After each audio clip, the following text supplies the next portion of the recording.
Most Greeks referred to figures as schemes, because they were often used for persuasive tricks and arguments. Some common figures include analogy, oxymoron, hyperbole, and rhetorical questions. Coyness is the "oh no, you shouldn't have" figure. It's saying the opposite of what you really mean. Dialogue is used to add realism to storytelling. It repeats a conversation for rhetorical effect.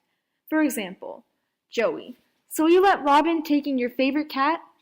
Andrea: "Oh, Rob insisted on taking him in. He was all like, 'All I need in my life to be complete is a cat and stuff.' I did what any good friend would do." Speak around is using a description instead of a name. An example is referring to Miss Shannon as a great holder of literary secrets instead of Miss Shannon. Figures of speech come in three varieties: figures of speech, figures of thought, and tropes. Figures of speech change and warp ordinary language through repetition, sound, and wordplay. They catch people's attention. Tropes swap one image or concept for another. A metaphor is a trope. It makes one thing stand for another. For example, all the world's a stage. Irony is a trope as well because it swaps the apparent meaning for a real one.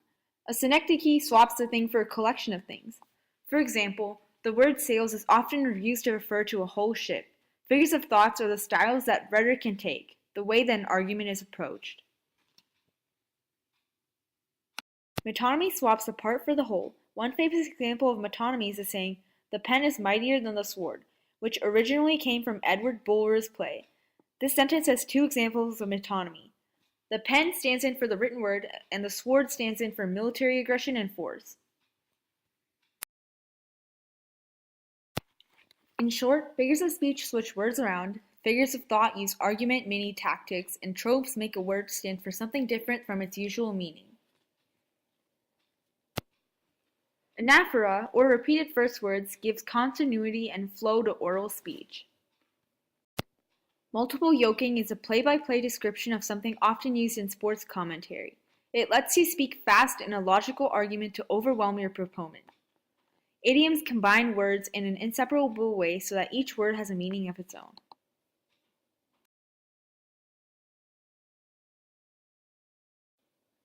Self-answering questions are often used by protesters because asking the question can arouse curiosity of the audience about the answers. A well-timed pause between the question and the answer can heighten the effect. For example, in the protest against the Dakota Access Pipeline, protesters were chanting, "What do we want? Protected Renew."